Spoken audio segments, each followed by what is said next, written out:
Hi, everyone. I just spent the last hour plus writing emails to people who I exchanged business cards with over the last week or so at various networking groups and meetings. Now, these are people that have expressed specific interest in me, my company, and what I do. Real leads and prospects, in other words. Now, I know you're thinking to yourself, what took you so long, idiot?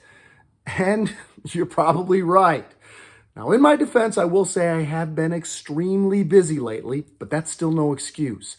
You need to be responding to these people. You need to keep your pipeline full because, as we all know, there will be times where we're all looking for those leads and those prospects and they just aren't there.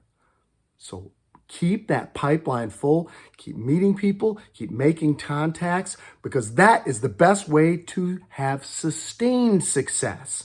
And that will help you build your business and your brand. Have a great day.